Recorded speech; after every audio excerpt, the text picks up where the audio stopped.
This is The Wheel Weaves, a Wheel of Time podcast with no spoilers.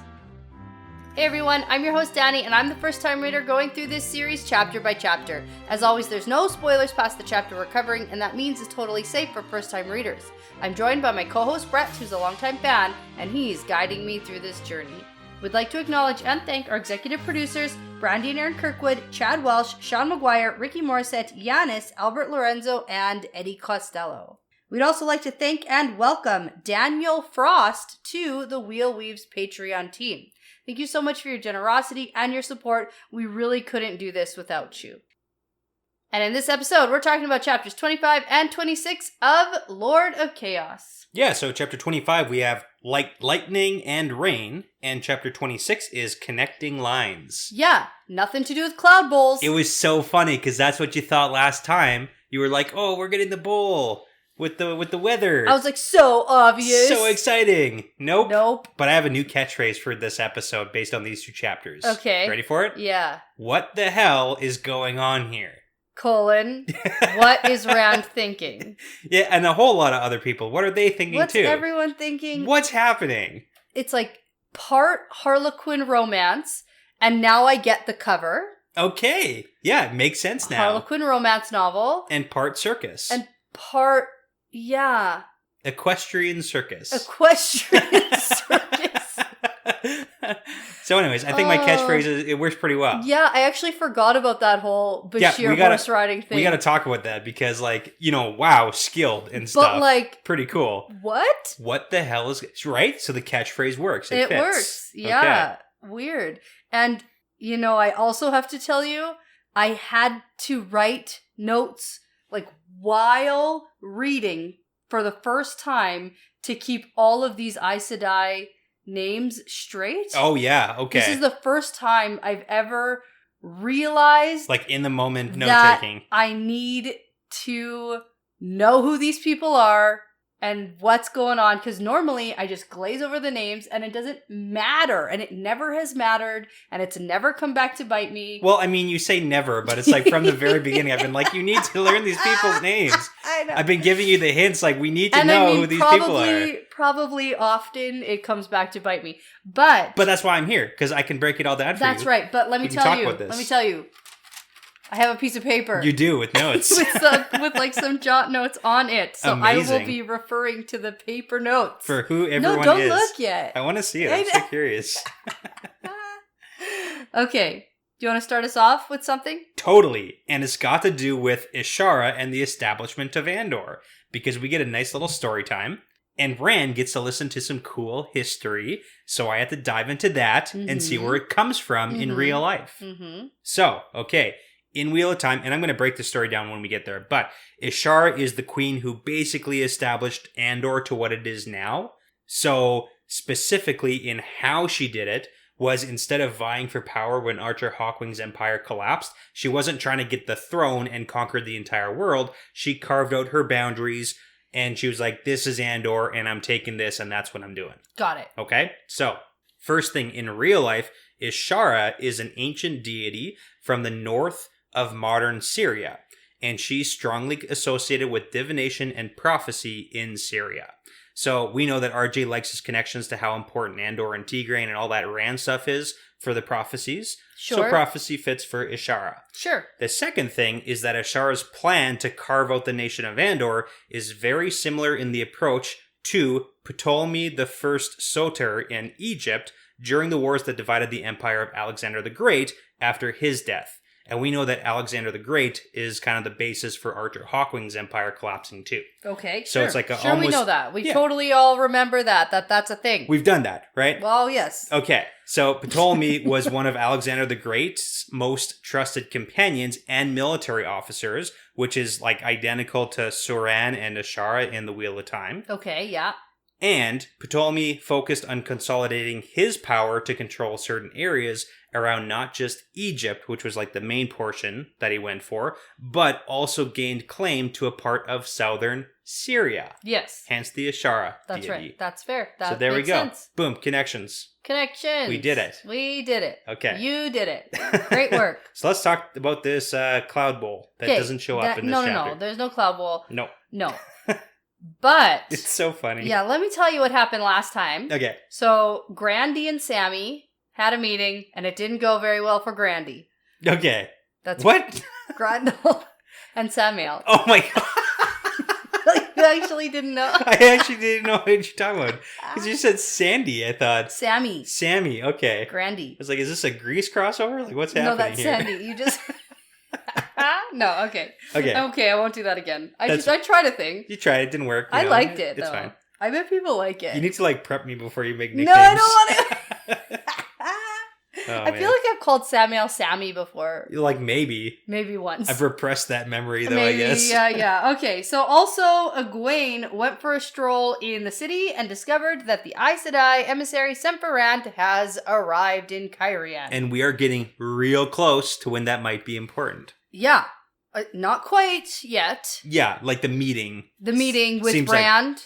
Seems like it's real close now. Yeah, if we stick with the perspective, maybe we'll get it soon. Maybe.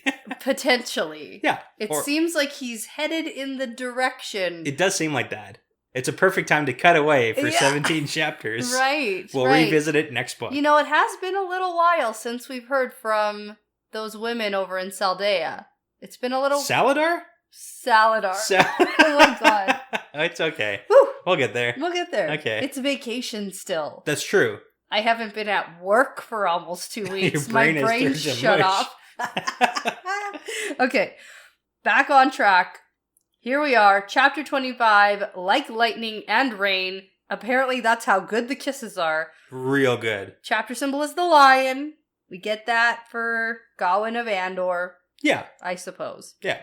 So, we start in an Egwene perspective. Egwene wakes up in the morning and she hurries out of her tent, but she's stopped by the Wise Ones, and we get right away, timeline-wise, this is the very next day to where we left Egwene last time. When she was running out of the sweat tent. When she was running out of the sweat tents. Yeah. That's right. You know what I also love is that every time Egwene refers to Coinda, who's like her Guy Shine assistant, she's like, why is she even waking me up right now? Yeah. It's like she hates her so much. That's just the vibe I get. I don't know if she actually hates her, but it's like, what are you doing? Yeah. Okay. So anyway, she shouldn't have left the sweat tents when she did, because the men came in and she was all embarrassed. Right, boobs. Yeah, she shouldn't have left because the Aes Sedai being here was a super hot topic and they could have used her knowledge on Aes Sedai sisters. Yes. Which is like nothing. Minimal at best. And you know why? Because she's not an Aes Sedai. Because she's not an Aes Sedai. You're right. Okay. Shoot. I really like at some point in this chapter when Egwene is like, oh God, why do they think that Aes Sedai live by Giotto? Because they don't. Because otherwise, someone who lies, occurs a lot of toe or something like that. Yeah. Right? She's super hypocritical. And she's like a big liar. Oh, yeah. Now she's just like straight, bold-faced lying now. Sort of. Well, no, she is not. She is saying things that she believes are accurate. Okay, not on the second page of this chapter. She does a straight-up lie. Okay. Let's get to it. Okay. So Egwene tells them that she knows 2 of them. Yeah, this is where she lies straight up. I don't think she lies. I think she knows 2 of them. She gives straight up examples of how she knows them. They're her teachers. Let's read the second half of her sentence. There's a good many Aes Sedai after all, and I haven't been a full sister long enough to know many. Oh yeah, that's a lie. You know what you aren't, Egwene? Okay, God. It's a little lie. Didn't even bend the truth. She's just like... Well, she has to say it. It's a baby lie. She could avoid saying I haven't been a full sister. She has she doesn't think about it. She could be like, I don't hang out with Aes Sedai often. Yeah, I'm here. Yeah. I'm here too much now. Yeah. So. Okay, but she does mention 2 that she knows. Yeah. She does not mention that they are her teachers. Correct. Right? Yep. So the 2 that she knows are Neswain and Sareen. Is that how they pronounce them in the audiobook? No, I just made that up. I don't know how they pronounce it. Nessoon. Nessoon. Yeah. How I said it sounds more like how Kate Reading would say it. Okay, fair. And then Serene? And Sareen. Sareen? Okay. Or Serini? Yeah, that works. Serena? It doesn't matter. Okay.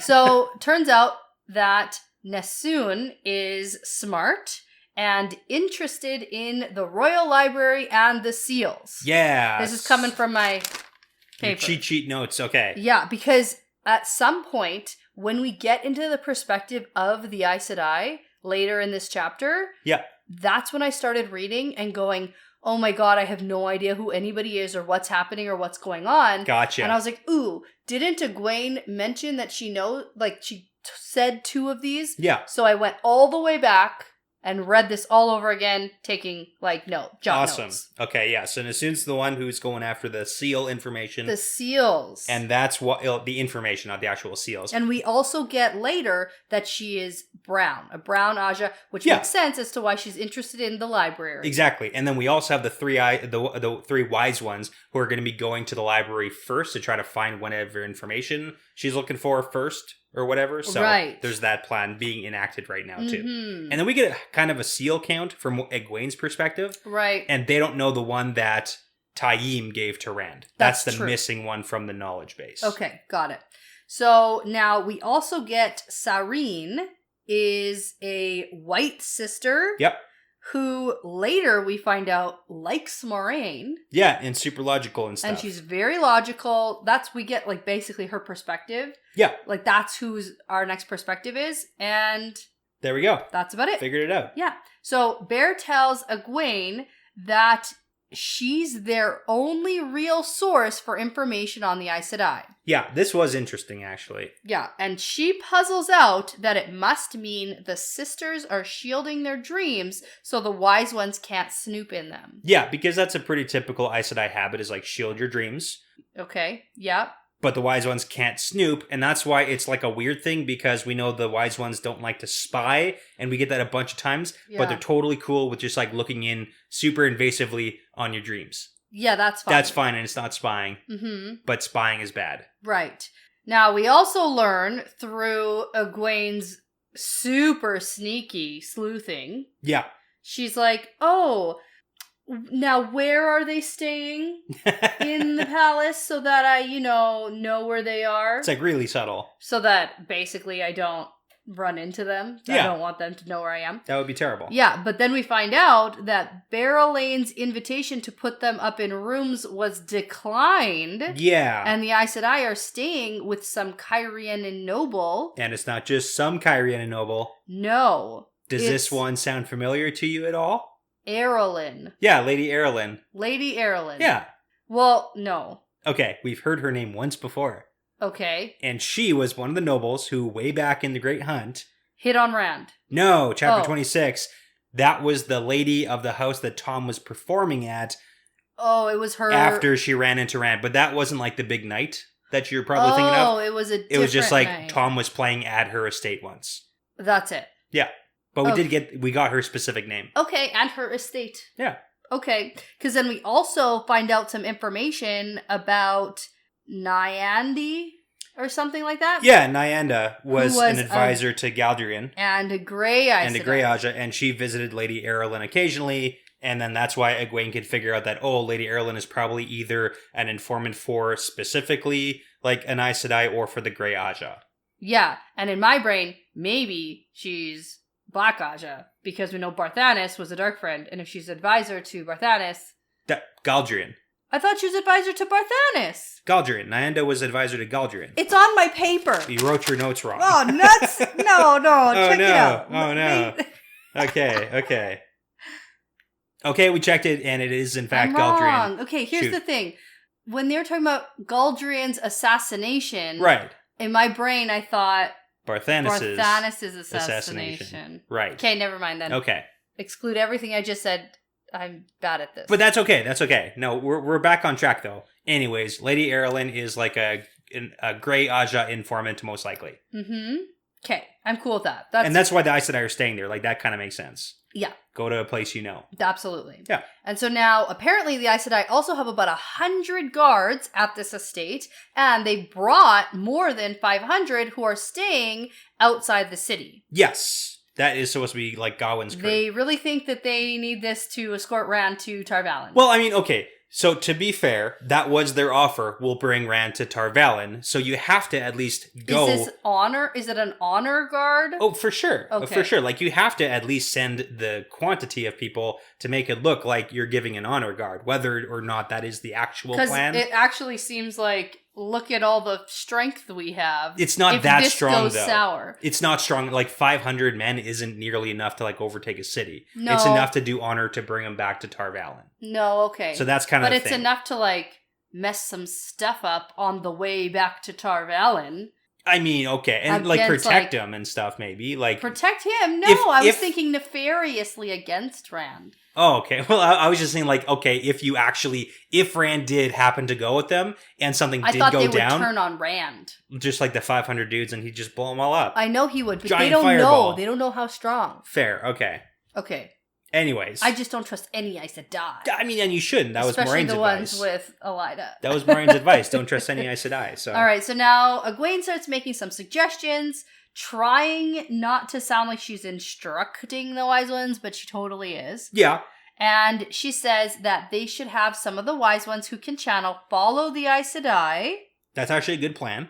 If they enter the palace, to make sure they don't set any traps. Yeah, that's good. And they should make sure that there are only 6.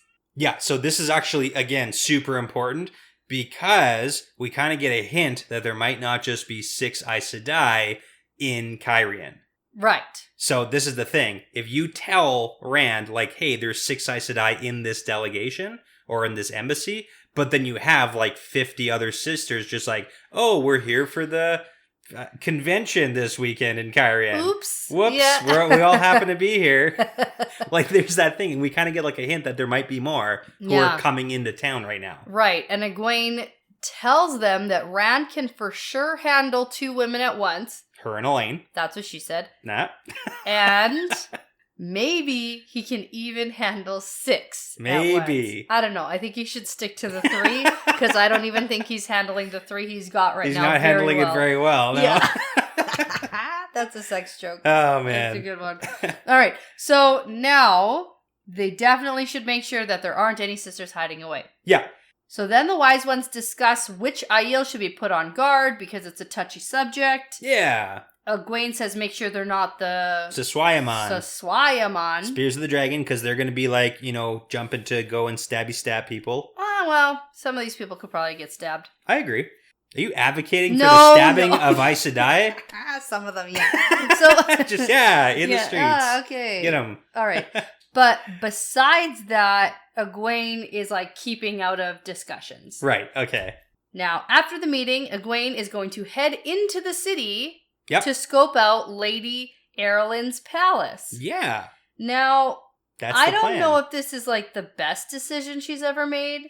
Why? How could this go wrong? Remember when she was like all paranoid that there were spies and anyone could see her? Yeah, and it's like, I gotta stay out of the city. And then she got out of the city and it was like, oh no, there's Aes Sedai here and now I really need to leave. And now it's just like, I'm gonna go spy on their place for hours. It's just like goes by herself. Yeah. No disguise. Yep. Well, she's an Aiel. No. But like, More disguise. Because she thinks to herself that she stands out looking like an Aiel. Yeah. So like. Yeah. No, it's definitely not the best plan. Egwene. Yeah. God, I really. Young and reckless. Here we go. I'm trying for you. Okay. She also notices that all the green-coated soldiers in armor, they're all like super young because these are the younglings. Yeah. She doesn't know what that is yet, though. Yeah. And now to get to this palace, she needs to ask for directions a bunch of times. Because it's a city. Not everybody knows where everything is. Good. Once she makes it to the estate, she specifically notices that she can feel women channeling inside. Also important, because what the heck is going on here? Yeah, but she can't tell what they're doing. But they're channeling a lot. Okay. A lot. Yeah, and we get what's happening. Let's talk about... Do we get what's happening? Yeah. Let's talk about that at the end. They're practicing. Let's talk about it at the end. It's the worst. It's also not a great plan. They literally have zero clue. They have no idea what the fuck's about to happen. Do you know what's going to happen? No, it turns out I don't. Do they know? Egwene for sure doesn't know. I can tell you what my speculation about all this is. Something is going on here. Yeah, let me tell you about something that happens next chapter that man. I'm like, man, you're going to be like, Daddy, get better at reading. Okay. Anyway, we'll get to it. I'm excited for that one. Yeah. Now, Egwene also notices a carriage leaving, and it's a fancy one, so maybe it's Lady Erilyn going somewhere. Yeah. And we find out later from eavesdropping Yep. that it is Lady Erilyn, and she's off to meet her husband in the country. Yeah, that makes sense. She kind of got booted out of her palace. Okay. Aren't there a bunch of traders out in the country meeting and trading on Rand? Tradering on Rand? Oh, yeah. Okay. I see what you're saying. Yeah, there's definitely like the little off in the near the mountains and all that stuff. Yeah. Yeah. Okay. So what's her husband doing in the country? Okay, that's fair too. That's my question. I like that actually, because on a surface level, you could just be like, hey, the Aes Sedai are moving in, so they're like, you have to leave now because we're here. Yeah. Which is also like a valid point. But... It's possible, but I think her husband's doing something in the country. Something shady. Something okay. shady. I like it. All right. So then we also get why Egwene has come here. We've talked about it already. Moraine has taught her the weave to eavesdrop and listen in using a polished stone as this is so funny too. Like all these little things come back at the end of this chapter because this is why Galena's like, ooh, Moraine is still alive. Yes. Yeah. I know. It's like her little eavesdropping trick. Her eavesdropping trick. Now, she touches a window and then another, and then she hears some maids chatting. And she hates that. Yeah, well, and there's also this side note about a woman walking by who can hear. Oh, yeah, like the mechanics of it? Yeah, I assumed that it's like beam happening directly to your brain? in her head. No, it's just like putting a... It's like a glass, or I don't even know how to describe that, like a giant like tube. literally putting a megaphone up to the window. Yeah, like a phone on speakerphone and on the other end. And then it's just being broadcast to the street. Yeah, but like, what moderately the close. Fuck? That's the mechanics of it. That That's is how it works. the worst thing I've ever... And so she turns down the volume on the megaphone. Okay, this was ahead of its time at the time. She's like, less strength in this weave will make this voice more quiet. Turn down the volume on my speakerphone. Like, what even? It's like, hey, quit FaceTiming in public, guys. Yeah, oh my god. That was funny because never one time when Moraine used this trick did I ever think that it was like being broadcast to everyone around her. That's because she kept the volume down to an appropriate level. See, if she was a full sister, she would know that. Oh my god. You don't need full volume. Of all the things this chapter has taught you? This is the thing that of all the things for you to actually pick up on. I can't get over this. This is like wild. Okay. All right. So she keeps moving her weave to different windows because that's how this works. Yeah. She turns the volume down. And then she does hear something slightly interesting. This is really important because this is like to the leader of the embassy. Mm-hmm. We know Coirin, the Grey, is the leader of this. That's right. Yeah. That's what my notes say. Yeah, I saw you checking. I was like, is there anything else? There's one thing else, but we'll get to it. Okay. So the person talking says, really believe this is necessary. Yeah. And then someone else says, we must be prepared for any eventuality, Coirin. And then someone else says, I heard an interesting rumor, and then they leave the room. Yes. Yeah, and we kind of get what that arresting rumor might be. Yeah. Later on. It's that there's a green sister here advising Rand. Exactly. Yeah. Yeah. Which is like also totally, they're wrong on so many counts for all this stuff. But also like not super wrong for people who literally just showed up. Yeah, fair. Like they know more than other people would. They know more than some, but it's like, yeah, that's fair. Okay. All right. So now Egwene stays here for a while to listen in on all these conversations. It's mostly just random useless stuff. Eventually, the doors of the mansion open and Nesune. Is that how it's pronounced? I don't know at all. That's the one that Egwene knows. Yes. Yeah. Walks out with her warder. And Egwene drops her weave and turns to, like, run away without panicking. Yeah, but not run. You walk away quickly without panicking. Yes. And then she's like, panic. And then she runs, full Harlequin romance novel style. Knocked to her feet into the broad, sturdy chest. And he's got his hands on his hips and the wind is billowing his cape behind him. And billowing, I was going to say. His curls. His curls. his red gold curls. Yeah. And she runs straight into his chest and then bounces she's like, off. I want to wrap those curls around my fingers again. Jeez, oh my god. And she's like like, no, not again. That wasn't real. It was a dream. Yeah. Anyway, so I would, like, this was a moment I just sort of, like, stared like, what off the into the, I had to put the book down for 3 seconds. And like, then it gets worse. It gets so bad. You know, I've been complaining that people aren't open and honest and aren't communicating effectively. And then all of a sudden, it is so jarring when... How much communicating they're doing? How much communicating out of, like, fucking nowhere. Yeah. Technically, I think they were fucking in their dreams. Right. So, like, there's that. Good one. I see what I did there. That's not what I meant. Yeah. It's jarring. Yikes. It just seems so out of place. It seems like they're two, like, you know, teenagers who haven't really had any relationships before are professing their love for each other. Yeah, but, like, I'm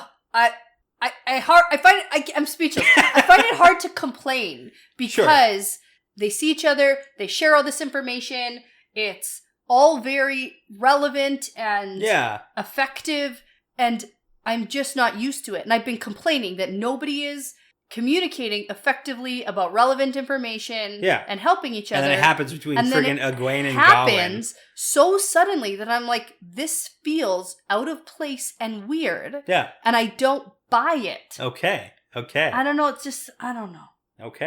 Okay, let's get into, like, some of the specifics, but, like, I don't care enough. Okay. Is it, like, too good? Is it, like, you know, it is. Forsaken compulsion and disguises too good? No. This is real. Because we already had an attempt on Egwene with, like, wooing her with Gawyn and Galad. In a dream. I mean, we had it, though. Yeah. No. Okay, so this is like straight up just Gawyn and Egwene being like... he's literally been dreaming about doing her. Okay. And then she just, like, was there for it. Yeah. So, anyway. Yeah, okay. Gawyn is like, oh, hey, Egwene. Like... Yeah, the disguise isn't that good. No. But instead of being like, holy shit, Egwene? What the F? What's happening here? Yeah. What is going on? What? It's like, oh, hey. I guess I'm supposed to ignore the fact that you're dressed like an Aiel. Last I heard, you were an alien. And I suppose I shouldn't comment on the fact that you're running away from the palace where there's 6 Aes Sedai. Yeah, so... And she's like, shut it. Let's go talk privately. Yeah, also, like, I've never been an alien, so where'd you get your information from, Gawyn? Yeah. Stupid. Yeah. Anyways. Also, Egwene's like, oh shit, you're here with the tower. Yeah, she, like, finally, she puts it together now. The tower Aes Sedai. Yeah. And then we find out that he's leading the honor guard. Yeah, we kind of knew that already. Yeah. She finds it out. Right. We knew that. Exactly. And then Egwene asks him for a favor, and he's like, anything except harming Elaine or Andor, and I won't become Dragonsworn. Okay, I gotta say, because I almost want you to repeat that because of how good that is, but from now on, whenever someone asks me a favor, I want to start it like that. So anything you're like, hey, anything except, I'm not going to kill my brother and sister. I'm not going to do it. I don't care what you ask. Not doing that. Mm-hmm. And they're going to be like, what? You're like, no, you can't convince me to do it. So I'll give you a favor, just not those things. Yeah. And I'll be like, could you go change the laundry? I will do that for you. It's like now on. That's how I have to approach that. Oh it's God. So out of Can you do me a favor? Like Egwene and Elaine are friends and he knows that. Yeah. It's like they were best friends. Like, why do you think? Yeah. Okay, let's practice. Hey, Brett, can you do me a favor? I can do you a favor, but I will not kill my brother or my sister. Okay. Can you make me a cup of tea? Okay. Okay, I can do that. It's so... Yeah, man. This whole thing. Friggin' Gawyn. All of it is just like wild. I don't know what to even think. So people start looking around at them because of the Dragonsworn comment, and then this is when they head into this is actually the private dining room of some random inn. No, not random. It's called the Long Man. Okay. And Egwene is thinking about how good he looks, and he's nervous, and then she's not nervous, and there's a hanky. He's so nervous, he like wipes his sweat with the hanky. And then offers it to her. He's like, oh, I might have a clean one. Yeah, and then Egwene's like, how can you serve Elida? But now Egwene doesn't know the shenanigans. Oh yeah, of him that like Gawyn was up to helping, during all of that. And then helping save Swan. Right. The flip-floppiness. Flip-flop. She doesn't know. No. None of it. Yeah. Yeah. Okay. Shoot. maybe that's a conversation they can have later. Maybe they'll talk about that. But basically, Gawyn's like, I did what I had to do, man.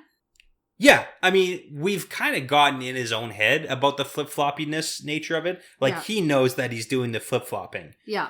But then he also does the whole, like, oh, my mother says if even a queen must obey the law she makes or there's no law. So it's like, in his mind, Swan, like, betrayed that, and that's why he doesn't like her. But he also didn't like her. Like, let her go because of Min and Elaine and Egwene. So, like, he didn't like her because she was also, like, keeping his sister's from him. From location. So it's like a whole bunch of history here. It's a whole bunch of stuff. And then he decides to flip it on Egwene and is like, well, why are you here with Rand? Yeah.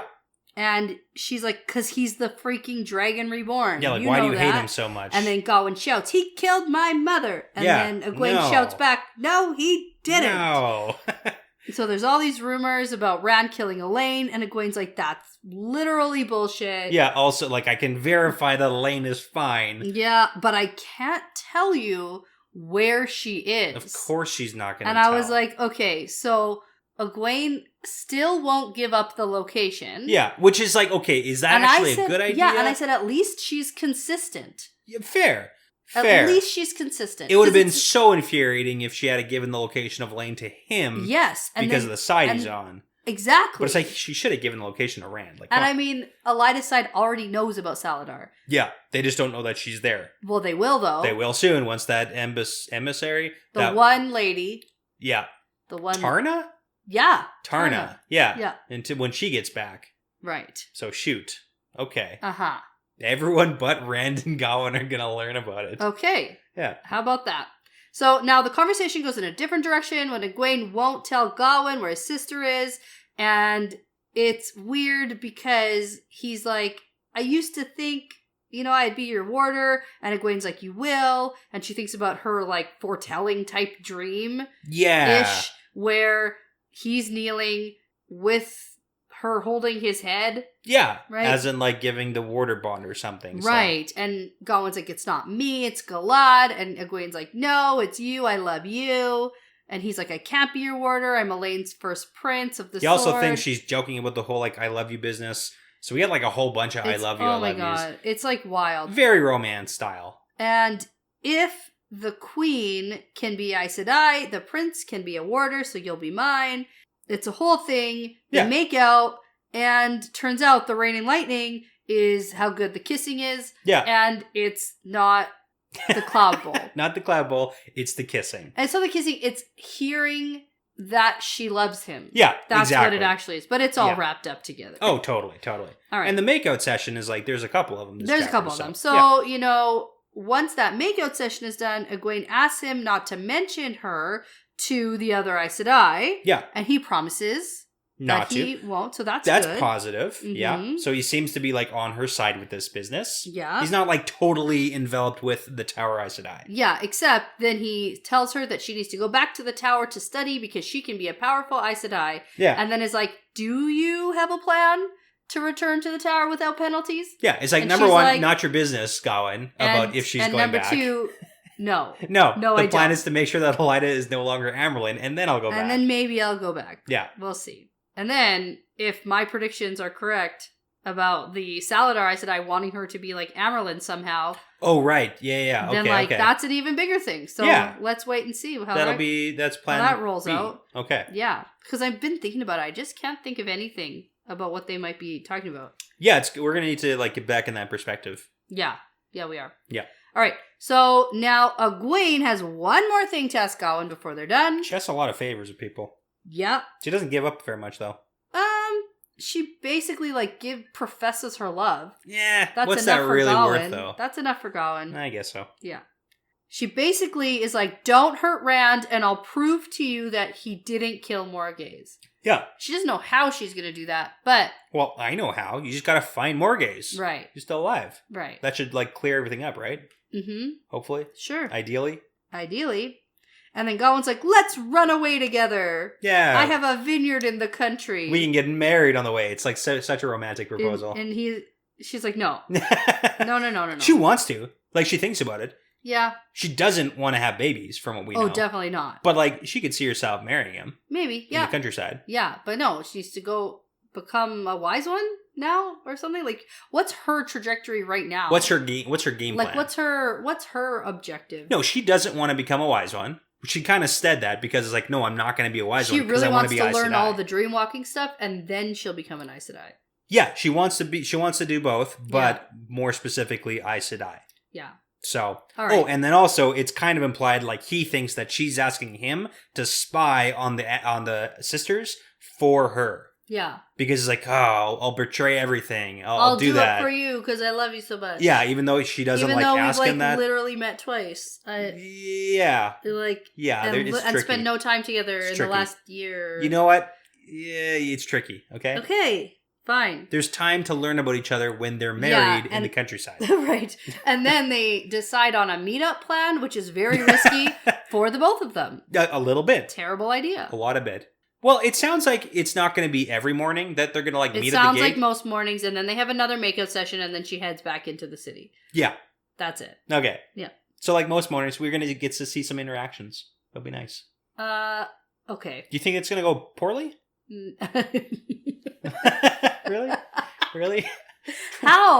However could this go bad? Well, like seriously though, like it'll either go terrible or it'll be of no consequence. Yeah, okay. They'll be because he's pretty sneaky. Like he's good at what he does. Sure, there will be no in between. Okay. They'll either get caught and it'll be terrible. Yeah. Or we're actually never going to hear about it again. It'll be like, oh, and yes, we've met up the last couple of days. Exactly. Yeah. Okay.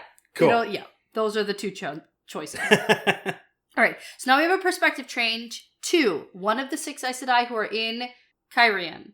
Yes. Katarina, which is important because she is one of the Red Sisters who is also Black Aja. Oh, that's not in my notes. Did you forget about that? I didn't forget about it. It just wasn't mentioned in this chapter. And all I took notes on was this chapter. Yeah, she's a Black Sister. Okay, she's a Black Sister. She's speaking to Lady Colavir. Yeah.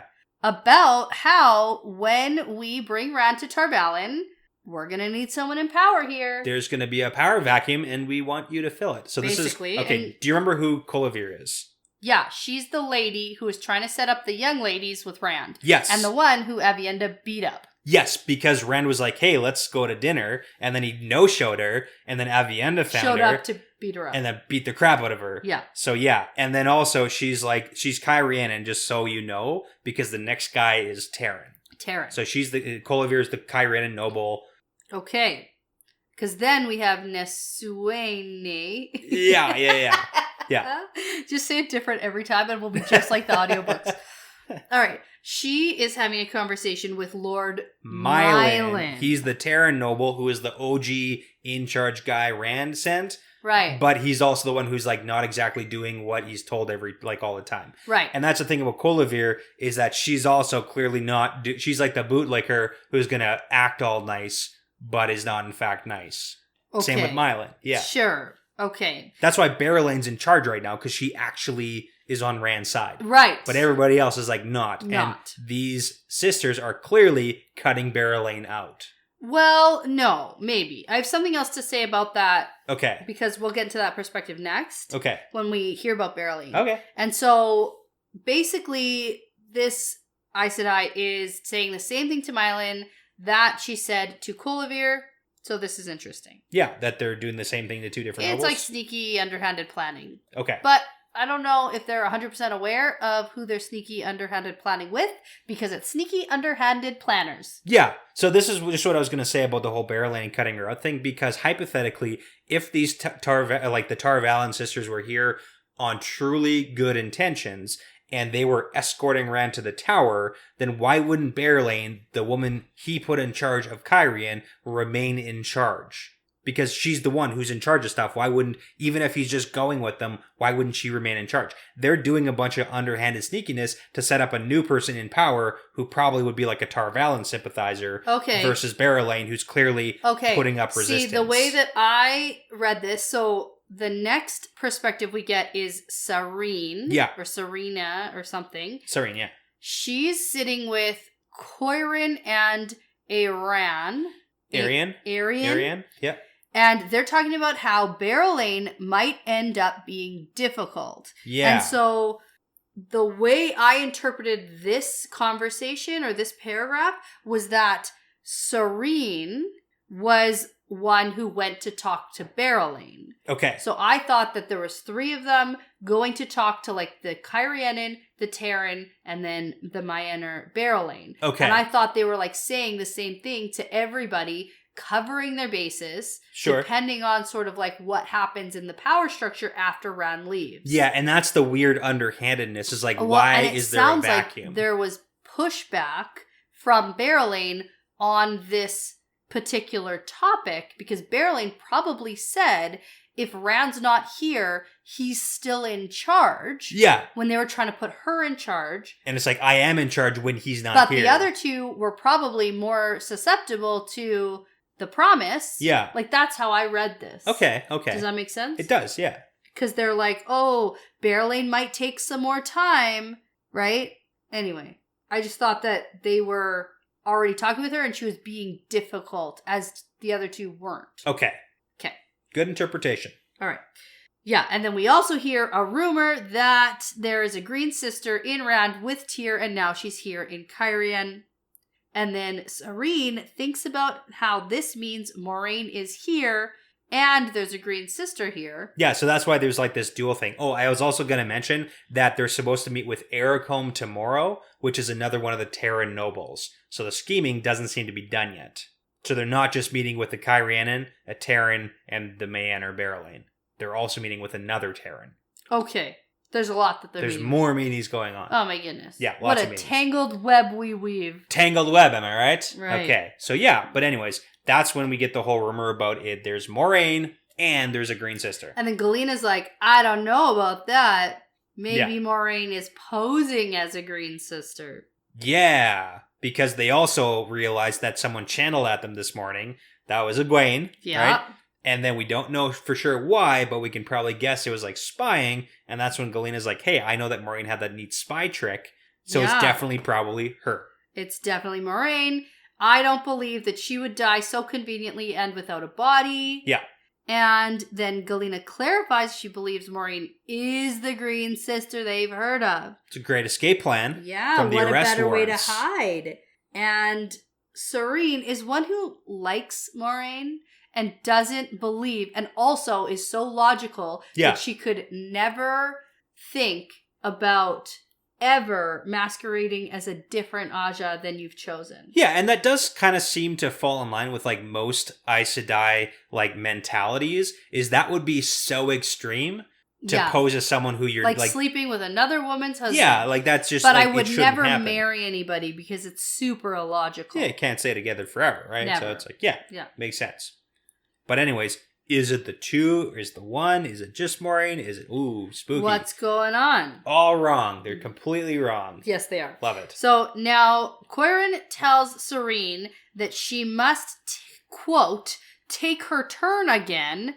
We must be prepared whatever happens. Yeah. And then this Aryan Yep. doesn't seem to like it, and she calls it preparing for failure. And then Sarene says that they're not going to chase Rand to Camelin since he seems to be able to zip around, so they'll remain here until he returns eventually. Yeah, so let's pause there. Yeah. So that's their plan. Stay here. Don't go chase after Rand. That makes sense. Yeah. Okay? Okay, can we come back to this preparing thing and taking her turn again when we get to what she's actually about to do in her room? For sure. Let's talk about the hidden Aes Sedai that are possibly coming into town then. Yeah, okay, let's Okay. talk about that first, because then I have my theories that Yeah, I I'm gotta going to hear end that. this chapter I gotta on. hear that. Okay. So we have Coirin saying we've got as much time as we need because we've got Baldine arriving today, and she took a room near the river, so specifically not with them. Yes. And then we've got Mayam, who isn't due for 2 days. Right. So we've got at least 2 more two sisters here, plus the 6 coming in. Yeah. And then it's like, how many others are maybe already here? Yeah. And then it's Could like, it possibly be 13? could it possibly, or more, like, who knows? Exactly. But then does this have something to do with like all the all the Aes Sedai Matsaw going back and forth, up and down along the rivers? Right. Like, is that something to do with it, or is that still a little bit far out of the I way? think that's pretty far out of the Yeah, way. but it's just I like don't know all these what's Aes happening Sedai with that. business. It's a Yeah. whole lot going on. Yeah, here, it's so. lots. Yeah. Okay. So now we get Serene heading up to her room, and she sits in front of a cold fireplace and starts channeling, and she thinks about if Rand has rediscovered traveling, because that's kind of what seems to be going on here. Yeah, zip-zapping around. Yeah. And then she nearly fills herself, like, maximum. Max power with Sidar. With Sidar. Yep. And she starts running through novice exercises. Yep. Because they're as good as anything. And now, here's what's going on. Okay, go. I'm piecing together the eavesdropping messages that we got from Elaine. Like, we have to prepare. Egwene. Yeah. Yeah, we have to prepare. And she's like, that doesn't even mean anything. And what are they preparing for? What are they doing? Yeah. And then we have Serene, quote, taking her turn. Yeah. Preparing for failure or whatever happens. Sure. And then she's sitting here practicing with Sidar, running through novice, like practicing her. Yeah, because it doesn't matter what she's channeling, it just matters that she's channeling. Right. As much as she possibly can, from what it seems. Okay. So it seems like they're maybe practicing how much they can channel and like how much they can hold, how much power. Hold. Like, I don't know if it's like a working out thing. Like, the more you work out, the stronger you get. Okay. No, it's not quite like that. It is like that at the beginning until you reach your max power level. Okay. So I guess what's happening is they're basically just practicing using as much as the power as they can in case it's like ready for game time. They have to use it on Rand. Interesting. Now, here's the thing, though. Okay. They have no idea what the F they're up against. No. And unless they all link with, like, literally 13. Yeah. Because I'm pretty sure that's exactly how much it'll take, because that's how many they need. That's like the traditional, you need 13. That's how many you need to actually, take control of somebody else or something like that. So, okay, not quite. 13 is the maximum amount of women who can be in a circle without adding a man to the circle to make the circle bigger. So 13 is like the maximum number of women. And we do know... I think that they will need it. But then also, that's the thing, is like 13 women, it basically doesn't matter how strong they are. 13 women who link together can overpower basically anyone, which is also why that's like the traditional amount to gentle a man, is because it's like that is the cap, and it's like the maximum amount of power they can do. And I think that right now what they're preparing for is that, we're preparing for failure, and the failure meaning that Rand doesn't go with them and starts attacking them, and so they have to start just attacking in case. back. Yeah. So you better start practicing if you have to go up against Rand without like a link, or we got to be ready for this. We got to be ready. At least they're trying. I feel just like, that's good. Back here going, you go do that. Yeah, sure, go ahead. Especially because we know like novice exercises are just like the worst. Oh yeah. Oh, here's a ball of flame in the air. Yeah. Okay. I mean, Rand does a deal in the next chapter where it's just like, fireball! In like 3 seconds on reaction. Yeah. I know. It's funny. Okay. All right. It's exciting. It's exciting to see what their plan is. Mm-hmm. We got a little taste. And I might have learned some names to memory. Yeah, and maybe you need to take better notes because like Barthanes wasn't in this chapter. So I know. It's okay. Shoot. It's okay. I even wrote down Belladine and Mayim. Yeah. Who are the ones who are coming in. Yeah. I tried. I appreciate the effort. I tried. That's what counts, really. All right. Okay. So, chapter 26, Connecting Lines. Yeah. And surprisingly... Yep. Interesting. The Connecting Lines is not about horse riding tricks. Oh, yeah, it's not. And it's not about rooftop assassinations. It's about, are you banging your cousin? Yeah. That's what it's about. That's what it's about. Yeah. And I appreciate that he cares. He does, but then thinks that he's a terrible person for it. But it's like, hey, man, you should always check. No, he only thinks he's a terrible person because he's thinking of banging Elaine. I know that, but it's funnier. But the fact that he's checking and cares? Yeah. Cool, man. But it also kind of seems like on a subconscious level. No. Because his line of questioning, is conscious. He's like, I don't know why I feel so relieved by this. Nah, he knows. He knows, he just doesn't want to admit it to himself. Okay, and we get the chapter symbol that I don't want to glaze over, the sunburst, because of who planned the attempted assassination. Oh, you think so, do you? Or who is framing the people in charge of the attempted assassination. Okay. Just kidding, it's the white cloaks. Yeah, it seems like that. Okay, so now... we enter in our Rand perspective. Rand is sitting on his horse. He's on a hilltop, and he's thinking about being able to feel Alana to the south, and not just feel her. He knows she bruised her elbow or something. She's in a bad mood. And twisted her ankle or something. What is happening there? She like fell down some stairs. It's or something. It's kind of cool to like get the view of through the water bond from Rand's perspective. Yeah. Like, because he just got like an unfiltered look at it. Yeah. For us to kind of peer in. He like literally knows which parts of her body she injured. Yeah. By some strange minor accident. Something happened. What happened to Alana? She kicked someone in the head and hurt her heel. Shoot. And because she's angry. She could have. I wouldn't put it past her. Because she's in a temper. Yeah. Anyway, what he's actually doing here is watching Saldean horsemen do some wild routine. It's like Cirque du Soleil level. If we had a lot of time, can you like read some snippets? Oh yeah, okay, for sure. Okay. But here's the thing. It's not just like some, it's all 9,000, that's all of them. All 9,000 Saldean horsemen. That's here. All of them. How big is this hilltop? It's, he's on the hilltop, there in like the valley. In like a field. They're doing this. So stuff. They're doing crazy, wild things, such as standing on their saddles, on their feet, or on their hand. And then that's the what I had to like they're on their hands. They're like literally just doing handstands on their horses. I thought your fun fact was going to have to do with this. I thought about it. This has to be like a thing. Okay. Right? It for sure is a thing. Because I've definitely seen some things somewhere with people riding, like standing on the stirrups of like two different horses riding between them. Totally. Like I've seen different things like that. Yeah. No, there's that's kind of a thing. There's right? a thing, and if you want, I can look at doing a fun fact for next time. I just have to do the other one first, but anyways. Okay. Horse facts, part 4. Here we go.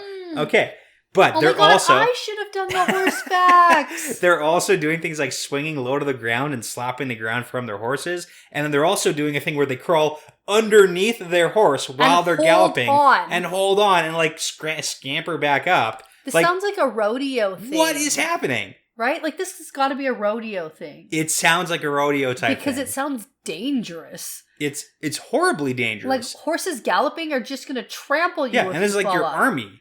Yeah. Like, what is happening? That's why my catchphrase for this episode was, what the hell is happening? I wrote it down like 8 times in my notes. Like, I don't know. Yeah. What's going on? And then it gets even more curious because the other things happen. Like we meet Bashir's wife? No, okay. Let's back up first. We got to get through this. Okay. He does his Aiel thing, so. Okay, all right. So his Aiel are here too. Yeah, only like 20 of them. But the important thing is that Nandera is the one here, not Sulin. Yeah. It's Nandera. And it's been 8 days since he's seen Sulin. Yeah. Since they returned from Shadar Logoth, and he's wondering if he did something to offend her. But Nandera was the one who said to Sulin, you spoke to Guy Shine as maiden, and Sulin said, I did, we'll deal with it after Rand's safe today. And she's like, okay. And now Sulin is gone, and Nandera is the one who's like, here. Okay, I'm glad you just clarified that. Yeah. Because I was like, something nefarious is going on. Because like, Leah disappeared in Shadar Logoth, and then now Sulin's disappeared after Shadar Logoth. Ooh. No, it seems like a G.H.O. thing where it's like she's being punished or whatever. She's being punished. Yeah, okay. and Nandera is now the one who's like here right now. In the lead. So, yeah, exactly. All right. Gotta point it out, so there we go. Okay, I'm glad you said something. Yeah. Now, Rand rides over to another hilltop where Bashir is? Yep. Well, no. No. Rand rides to another hilltop, and the Bashir is down with his men, inspecting the men while they're doing the galloping stuff, and he's also like standing on a saddle. Okay. He's also involved in these theatrics. Okay. This is where it gets more interesting. Now, remember, I don't know if this is the last time we saw Rand, but he was like, I need to go inspect Bashir's horses. It's and been I thought a few that times. was like code. Yeah. It's not. But it also, there's a secret plan at play here. Because I know there's a secret plan. We also get Rand, he embraces Saidin so he can get better eyesight. This part, yeah. And then he can see 2 white stones lying near the foot of the slope, right where Bashir had placed them personally last night, 4 paces apart, and with luck, no one had seen him.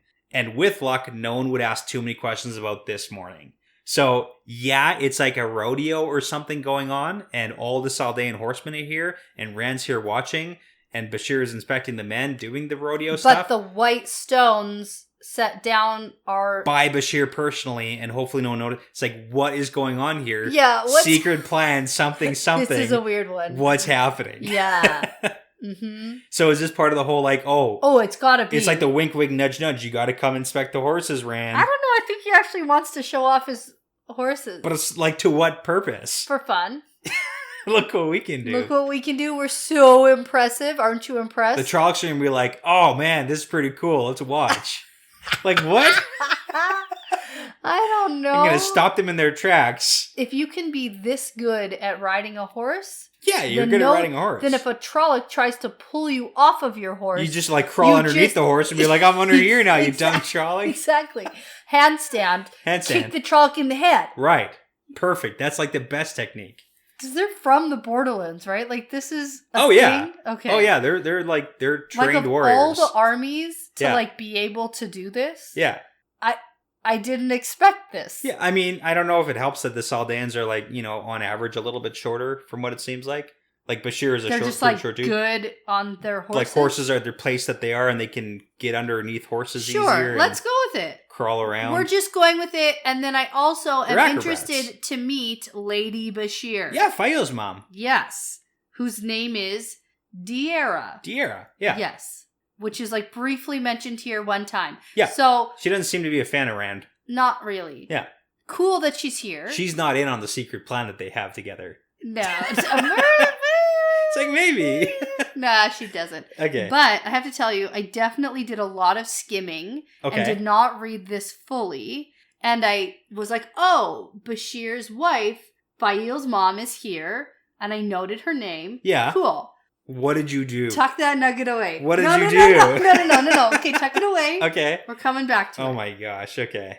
Now, we have something interesting to note before we move on, because Lews Therin is just going off. My new favorite character is having one funny time in Rand's head. It is excellent. He is giggling about women killing you faster than a man. Yeah. And that's because Bashir's wife is like staring. Yeah, staring daggers at him. Doesn't seem to be a fan. And then Rand tries to ask the voice if he's really here. And no answer. No answer yet. Okay. We'll see. It's going to happen at some point. Breaking down the barrier. Okay. He's trying. That's like a double entendre. That's great. He's trying. All right. And then now he's going to head back to Caemlyn, and he thinks about Lews Therin and wonders if all men go crazy the same way. Or if it's all different. Right. Yeah. Yeah, it seems pretty similar. Okay. Like the ones we do know about, they have kind of a similar history. Okay. With the like trajectory. Trajectory seems similar. But we don't know from the men who go crazy. We don't have their account of things. Yeah. Like, did it start with someone talking to them in their head? And like, do all Dragon Reborns, even false dragons, have the whole like voice in your head of that side of things? Of the past Dragon Reborn. Yeah, like, was Lews Therin in all their heads or just Rand's? Like, probably not all their heads, because like... No. Lews Therin was the last Dragon Reborn. Yeah. So then Lews Therin would have a different Dragon Reborn in his head. Ooh, interesting. Okay, well, Lews Therin wasn't crazy till the very end, though. But maybe this isn't a crazy thing. Okay. Maybe this is a Dragon Reborn thing. Interesting. Okay, we need more about Lews Therin. It just so happens that Lews Therin is crazy. To be fair, Lews Therin wasn't the Dragon Reborn, he was the dragon. Oh. So, I mean, there's that, too. I feel like there were other dragons, though, before him. I mean, in the philosophy class we took with Shishamael, yes, there's been dragons from the beginning of time. Exactly. Just as there has been a Shamael. That's where I'm getting my information from. Totally. Okay. I get it. All right. Now, Rand thinks about something very, very, very interesting. Right. Okay. Because a long time ago for us anyway, I don't actually know exactly how long it's been since Rand has been in Tyr, but he went through a terangrial. Yeah. That gave him some answers. It did. And we're like, ooh, what did he ask? What were those answers? I don't know what I predicted or what I said. Well, we have no idea, and we still don't know what any of the questions were, but we do seem to have at least a part of an answer. Because he thinks He knew he had a chance to live, if seemingly an impossible one, because his answer to the question that he asked was, if you would live, you must die. Yes. And that's one of the 3 things he knows to be true because he was told inside a doorway. Yes. Now... And that's the snakes inside the doorway in Tyr. In Tyr. Yes. That's right. Those are the snakes. That's right. And so now I have to tell you, this seems strikingly similar to another prophecy in another fantasy series. Okay. Mm-hmm. Harry Potter. It's Harry Potter. Harry Potter. Yep. Something, Voldemort. Yep. And something with Harry. Yep. And living and dying. Yep. Did I nail it? Got it. Got it. Okay. Either must die at the hand of the other, for neither can live while the other survives. All right. There we go. And for Rand, I mean, this is kind of cool. It's pretty similar. It's not exactly the same, No. but I was like, ooh, Harry Potter vibes for sure. Totally. But from Rand's perspective, if you would live, you must die. You're going to have to break that down at some point. I am? Yeah, you. What does that even mean? I don't know. It's prophecy, man. Doesn't make sense. Nope. Okay. But we're going to take a shot. Yeah. And we have some special shot glasses to talk about this time. We do. I'm so excited there's a reference here. So these shot glasses were sent to us from Aes Sedai. Oh. And that makes sense. Okay. yeah, and so she designed these specifically for us. Yeah, I can tell. It's got her catchphrase on it. Yeah, our catchphrase, and what else? And it's got a koala. A koala. So it has a koala on here, and it says it's part of the pattern, which is super cute. And she wanted to let me know that she's an Australian who lives on land that is dedicated as a wildlife sanctuary. And it's a forest that koalas and many other amazing Australian native animals live. That is so cool. So there we go. Yeah, that's awesome. Yeah, that's so fun. I love it so much. Okay. Thank you so much, and cheers. Cheers. Oh, that's whiskey. Yep. I'm going to feel that one. You okay? Yeah, I'm good. Okay. What's also fun is that she printed herself some of these shot glasses. She had them sent to her as well. Oh, awesome. So she has matching ones to us. She can drink with us. That's right. Fantastic. Okay. Okay. Cool. All right. Now, let's get to the good stuff. Yeah, here we go. Things all happen at once. One of the good things. Oh, okay. Let's get to the exciting. You were going to say interesting. Interesting and exciting stuff. The history is the interesting part. No. This is the exciting part. Okay, it's exciting. You're right. So Rand is heading through the city. Things all happen at once. He's looking around, and he just happens to see a man in a white cloak up on a rooftop with a crossbow. Yeah, so it's a little bit of Tavernus, definitely, yeah, probably. Definitely. But also, he doesn't want to look at the people who are looking at him too. Yeah, that's true. So he sees a sighting and blocks the crossbow arrow Bolt that flies through the air at him, and then he throws a fireball and hits the guy. Yeah. All within split second. Yep. Super fast. Then someone tackles Rand out of his saddle. They both hit the ground, and it's a maiden who's taken a bolt in the chest for him. Yeah, that's and Desora. she's already dead. Oh my god. I was going to say, did you think that this was Diera? Yeah. And you thought this was Fael's mom who tackled him out of his saddle? Yeah. Oh, wow. I thought that Bashir and his wife, maybe they had, come with them. Sure. I was very confused. I had to I can understand why you would be confused. It's why is she here? That's really funny. Yeah, so Desora is the maiden who throws herself in front of an arrow for him. Bolt. And Bashir's wife is Diera. That is good. That's good. Okay. And I was like, oh my god. Fael's sacrifice. mom She's going to be so upset. For Rand. Oh man, it's crazy. Oh my god. She was throwing daggers at him. Why would she? Oh, she does want to protect him. Yeah. And then I was like, wait a second. None of this makes any sense. Okay. Oh, I haven't done one that bad. Yeah, that's pretty since funny. the Barthanes thing in the last episode. Yeah. No. This is way the last worse. chapter. It's not even the last episode. Oh, last chapter. That's what I meant. It was like 20 minutes ago. That was not. Yeah. Okay. Here. All right. Here's the thing. Yeah, let's get to it. So I'm kind of bad at reading sometimes, and I feel like that one wasn't all my fault. Are you sure? It's the names. The letters. The first letters are the same. It's the first two letters. And they both end in A. They both end in R-A. Wow. The first two letters and the last two letters. Because I wrote them both out. You know what? And they're both very similar names. You get a medium pass on that one. Diera and Desora. Sure. Oh, goodness. So, anyway, now, by the time the other Aiel get him up and form a circle around him, it's all pretty much over. Yeah. And there's 6 dead. So, the 2 bolts, weren't the only ones. Yeah, there were others. There's a bunch. 3 of the dead are Aiel, and the Aiel have gone and found 4 prisoners from this attack. Yeah, and it seems like the 4 prisoners are ones who are supposed to report back also.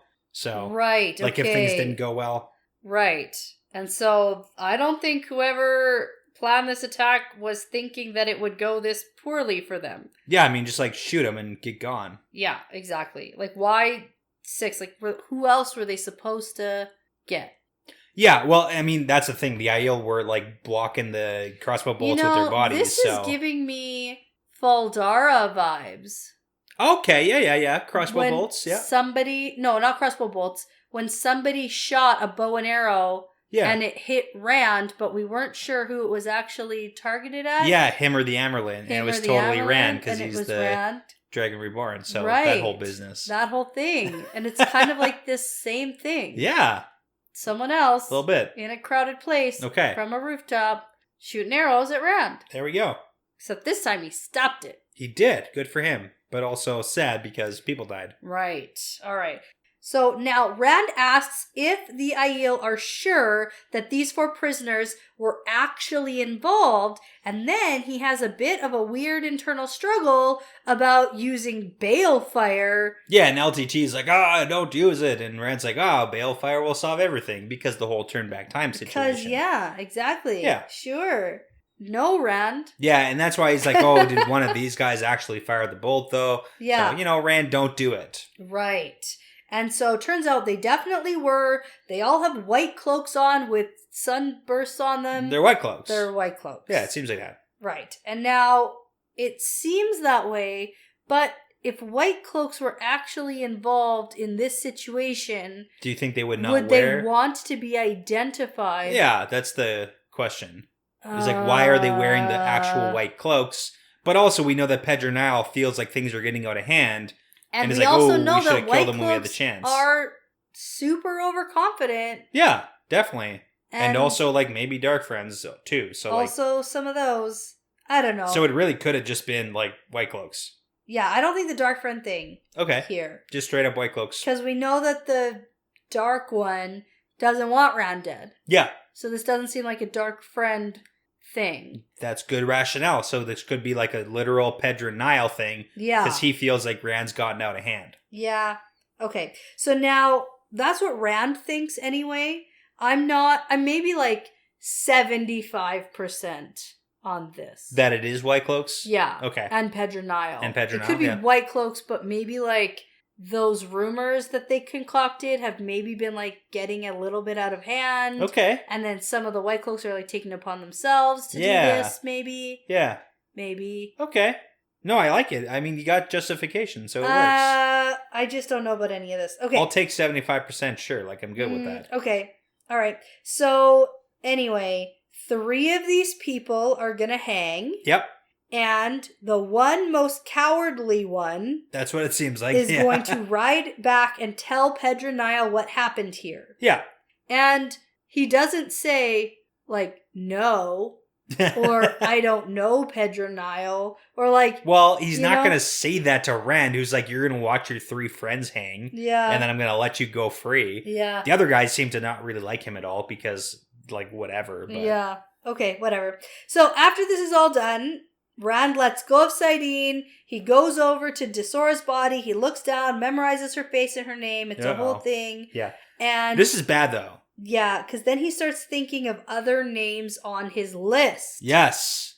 He's got a list. Of all the women who have died because of him. Yeah. And Lews Therin has put Ileana's name on that list too. He snuck it in there. And it's like, whatever. Excellent. Cool, man. We're all welcome here. We're all in this together. Yeah. Yes, okay. All right, and then there's another woman who had died who was a civilian. And we need to find her name and give her family gold and find out who she was. And then we find out that one of the Aiel who died wasn't a maiden. And Rand's like, oh, good. It was just a stupid man. Yeah, he's fine with that. But who it's like, cares? Yikes. We're not going to learn that guy's name or think about him ever again. His list is strictly women who die because of his actions. Yeah, it's starting to get annoying. And it feels like it's going to get worse before it gets worse. Yeah, I agree with that. It's not going well. No. He's already self-harming himself. Like, he's doing that. He's doing the internal thing. I know. The list is getting longer. Ugh, it's starting to get, cringy. And we're heading into a, last battle situation where, hypothetically, lots of women are going to start dying even more. It's not good. Rand just needs to, get over it. Is that going to happen soon? But to be fair, this is also Rand with a little bit of hint of madness situation go on. Perhaps. So it's not completely his fault. Perhaps it's it being over-exemplified. No, that's not the word. Over-exaggerated? It's being increased by Lews Therin's presence. Because it's also LTT is adding people to the list, and it's hey man, yeah, this he's is Rand's in list. this too. He's oh yeah, women shouldn't die. He's yeah, we need a list. This is a good idea. This is a good idea, man. Let's make a list. Yeah. They're in it together. Yeah.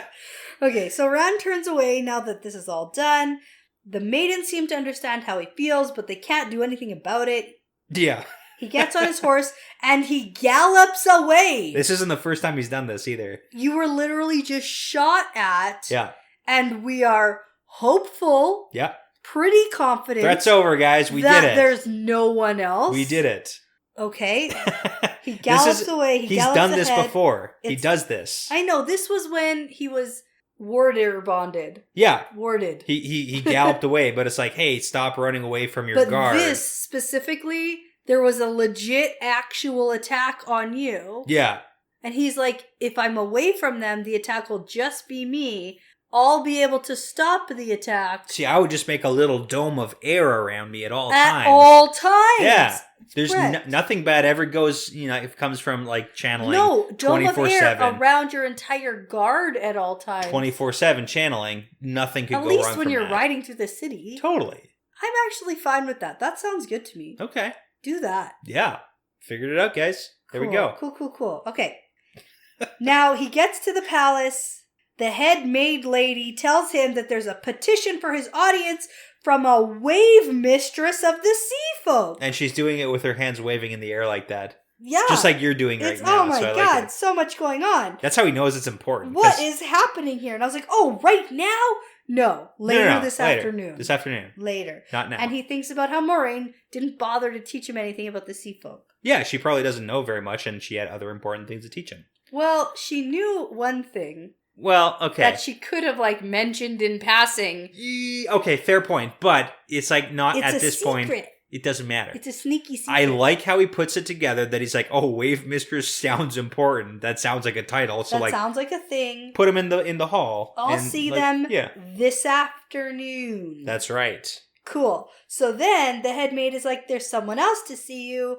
It's the Andor history teacher. The Lady Elenia. Sure. So this is kind of funny because she's one of the bootlicker nobles we talked about before who's always going on and on about lineage, which is super important for this conversation. Uh-huh. So. And he thinks to himself, I can probably get rid of her. No, he's got to learn Andor and history. Maybe this is a good idea. I'm going to listen to her for a minute. Yeah, got to get some important information out of you the way Okay. So now Rand is with the Aiel again while he's heading to his rooms. Yeah. And he tells them that, hey, we're in the palace now. So we're back to the 2-guard rule. Yeah, so this is Nandera and Caldin. Okay. So again, Nandera taking the place of Sulin. And they lecture him about running off after a freaking attack because there might be a bigger attack waiting for him after the first. Especially if it makes this a habit, then it's going to get back. It's like, oh, he just runs away after the first attack. Yeah. So, like, let's set up a small attack and then do a bigger attack. And then a big attack. And he's like, hey, guys, shut it. Yeah, shut your mouth. Also, only 2 of you should be here, so get out. Get out of here. Yeah. Doesn't want to hear it. Nope, he does not. Good thing he has these people like looking out for him because he's a moron. Yeah, Rand needs help. He needs lots of it. God. Okay. So now the history teacher shows up, comes into Rand's room, and he wants to know some Andorran history. Yeah. Sort of. I love it. He's like, of the general sort. Tell me some Andorran history. And she's like, what do you want to know? And she's like, yes. Yeah. Score.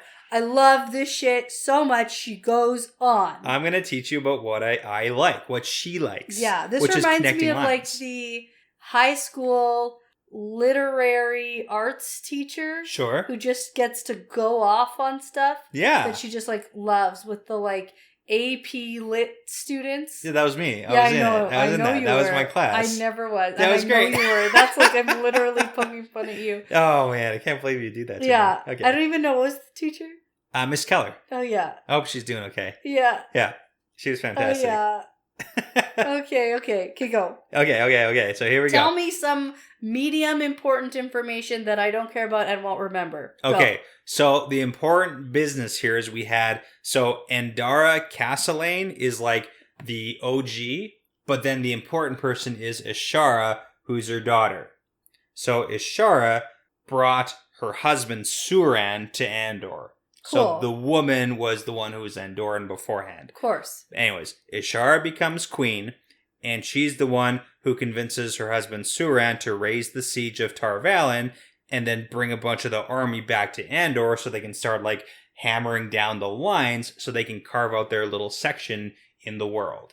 Instead of going after the entirety of Arthur Hawking's empire like most rulers were doing. Right, and that's what you talked about at the beginning. Exactly, yeah. Ishara. So Ishara is also the one who started the tradition of sending a daughter to the tower and then took an Aes Sedai advisor, because this is like right after there was a huge siege of Tar Valon for years and years.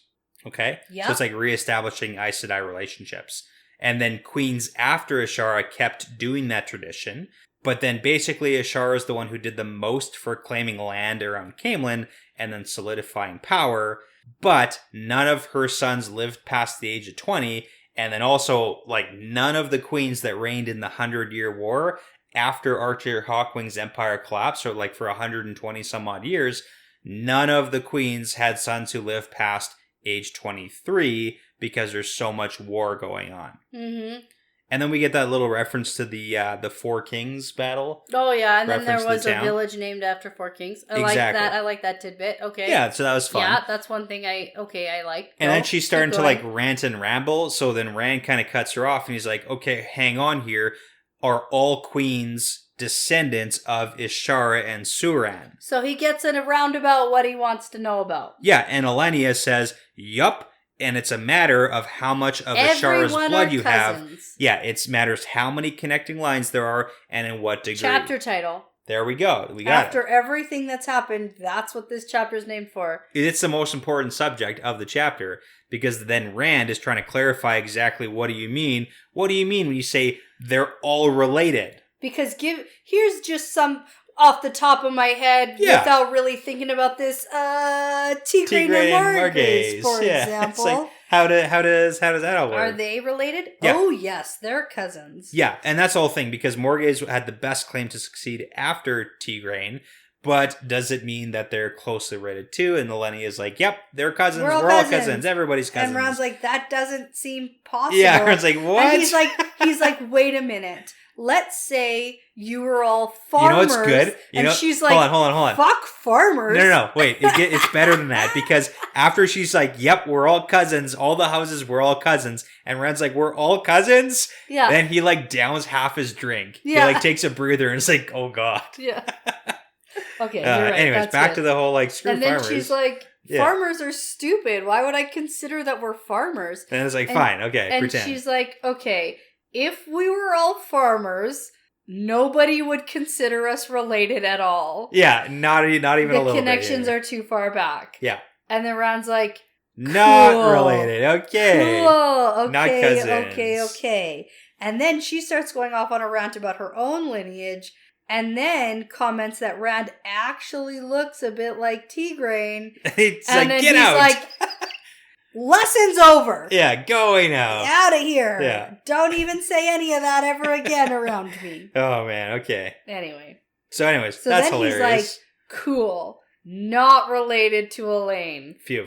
Excellent. And then he hates himself for even thinking about Elaine. And to end the chapter, he tells the Aiel on guard to assemble their people because he's going to Cairhien. But don't tell Avienda. Yeah, and I'm like, what the fuck, dude? Now, going to Cairhien right now? Yep. Bad choice. It sounds like we're going to get some sort of cool meetup. Maybe. And in how many chapters from now? I hope it's like next chapter, but I feel like we've gotten too much. We have got a lot. In a row. Yeah. And I feel like this is the cliffhanger We need for a a cliffhanger. little bit. Totally. And I also have a big prediction. Okay. You want to hear it? Yeah. I don't think he's going to be back in time for his meeting with the sea folk. Oh, no. Yeah, like, I don't even know what time of day this is. Yeah. And he's just, like, going to go off to Cairhien. Maybe he'll do the meeting first. He's like, I'm going, so get ready because we're going in like 6 hours. Okay. But I'm going to squeeze that meeting in first. He kind of does things snippy-snappy. Oh, yeah, he does. No, I get that. Sounds like he's going... Like literally right now. Right meow. Right meow. Right meow. And I don't think he's going to be back to Which is going to totally offend the folk Wave Mistress. Like, because he's right now unaware of what's waiting for him in Cairhien. Which is a bunch of Aes Sedai practicing novice weaves. Very something. strongly. Very strong. Sort of. Yeah. As strong as they can. Flowy glow bulbs. Which might not be very strong. Okay. All right. Okay. That's it. Okay. That's all we got. You know, to be fair, the Tower Aes Sedai were also like in 2 days we're supposed to have another sister coming in. So it's like they are under the mindset like, of they have... it could be this afternoon or it could be 2 months from now. And maybe that was a little bit of a foreshadow that it's this afternoon. It's actually right now. It's right now. It's like immediately. Mm-hmm. Okay. With like Egwene making out with Gawyn and it's so good. God. So much good stuff happening. So here's what I want to see. Okay. What's up with Nynaeve and Elaine? Okay.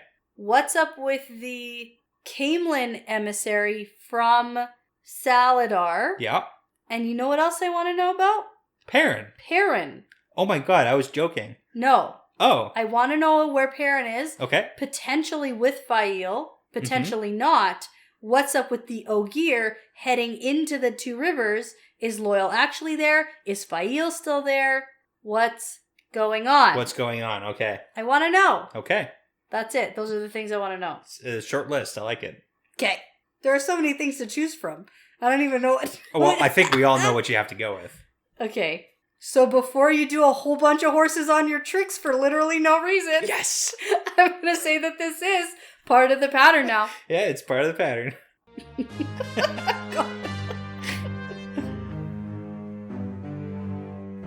Well, that's all for now, folks. Thanks for sticking around to the end of the episode, and thanks for listening. The Wheel Weaves is hosted by Dani and Brett, produced by Dani and Brett, with Essen, Passion Socks, Mozyme, Moltude, Benjamin, Michelle O'Brien, Jamie Young, Cody Fouts, Megan Smiley, Jonathan Reese, and Kaz. With music by Audionautics.com. If you're interested in supporting us and the podcast, you can find us on our Patreon page at patreon.com/thewheelweavespodcast. For all things The Wheel Weaves, like how to get in touch with us, how to send us really cool shot glasses, our social media links, how to join our Discord, and for just some general information about the show and the hosts, you can head over to our website at thewheelweavespodcast.com. And as always, don't forget to tell a friend about us, to leave us that 5-star review, and to hit that subscribe button over on YouTube. We'd really, really appreciate that, and it does help a lot. Thanks again for listening. This really is part of the pattern now.